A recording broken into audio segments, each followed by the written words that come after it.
Okay, hopefully you saw the little clip that followed. I forgot the square root. Hopefully you understood that from the beginning. That's what I meant. If not, you're now getting the answer. F of x equals square root of 2x plus 4. Two things I want to do here. I'm going to evaluate these three, but then I'm also going to find the domain. I didn't ask you that, but I want to add on to and reinforce that idea. F of negative 4, it just takes this and evaluate into there. So I plug that in. 2 times negative 4 plus 3. Be mindful as we proceed where that radical ends, so don't lose things that are supposed to be under, and don't add things that are not. 2 times negative 4 is going to be negative 8. Simplify underneath, we get the square root of negative 5. I cannot take the square root of a negative number, so this is no real solution. When it's a no real solution, I will not be able to use it to graph on a regular XY chart. Okay? I will not be able to use that.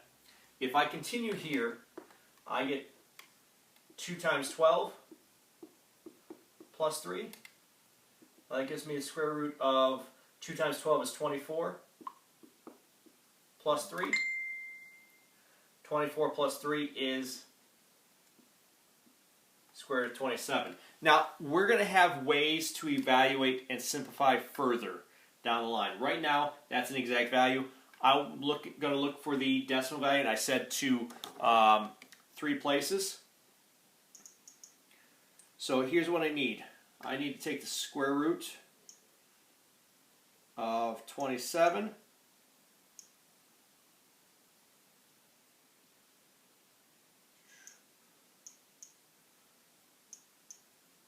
To 3 places, I get, well, I want to evaluate to 3 places, 5.1961.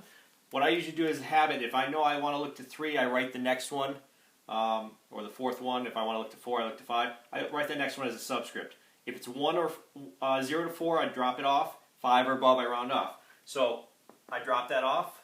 That's an approximation, so 5.196 would be my answer for that.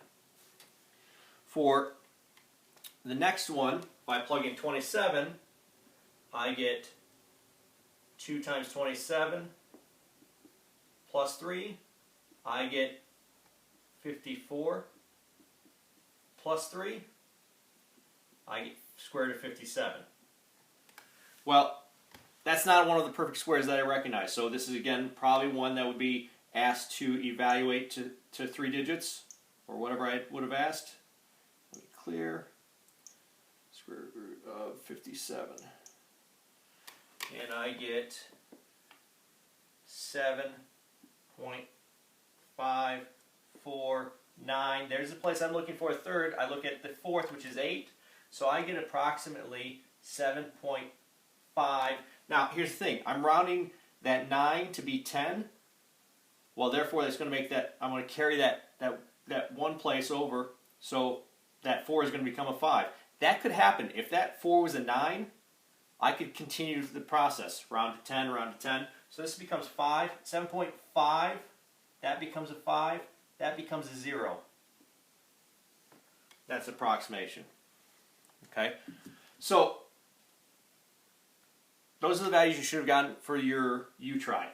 Now, if we want to practice and build on one of the other concepts we talked about, if I were asking you to find the domain of this, because it's a square root function, I would have to take the radicand, which is 2x plus 3,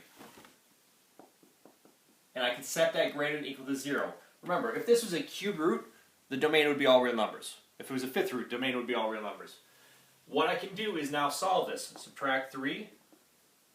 I get 2x is greater than or equal to negative 3. Divide by 2.